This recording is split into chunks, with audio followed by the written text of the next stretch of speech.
এই রাস্তাটা Indonesia, Vietnam কিংবা কোনো সিনেমার সেট নয়, এটা আমার বাংলাদেশ। নওগাঁর নিয়ামতপুর উপজেলার হাজীনগর ইউনিয়নে অবস্থিত এই জায়গার নাম ঘুঘুডাঙ্গা তালতলি। মজুমদার মোড় থেকে ঘুঘুডাঙ্গা পর্যন্ত প্রায় 2 কিলোমিটার রাস্তার দুই পাশে সারি ধরে দাঁড়িয়ে আছে অসংখ্য তালগাছ। এটাই বোধহয় বাংলাদেশের সবচেয়ে সুন্দর রাস্তাগুলোর মধ্যে একটা। চারপাশে ওপেন ফিল্ড, বাতাস আসতে কোনো সমস্যা হয় না, খুব সুন্দর ঠান্ডা বাতাস, আর উপরে ওয়েদারে আকাশে মেঘ এবং রোদের খেলা চলছে।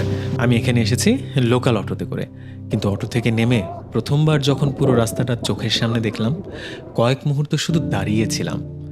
ছবিতে সুন্দর লাগে, কিন্তু সামনে থেকে এই জায়গার অনুভূতি একেবারেই আলাদা। উঁচু তালগাছ, দুই পাশের খোলা মাঠ, আর মাঝখান দিয়ে চলে যাওয়া শান্ত গ্রামের রাস্তা, সবকিছু মিলে মনে হয় প্রকৃতি নিজেই এখানে একটি জীবন্ত করিডোর তৈরি করেছে। বাংলাদেশের সাধারণ একটি গ্রামীণ রাস্তা যে এতটা সিনেম্যাটিক হতে পারে, এখানে না হেলে হয়তো আপনি কখনোই বুঝবেন না। ঢাকা থেকে আসতে চাইলে নওগাঁগামী বাসে করে নিয়ামতপুর বা হাজীনগরের দিকে নামতে পারেন।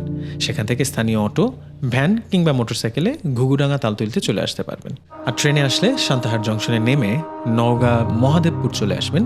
সেখান থেকে লোকাল অটোতে করে মাত্র 80 টাকা ভাড়াতে চলে যেতে পারবেন তালতলি।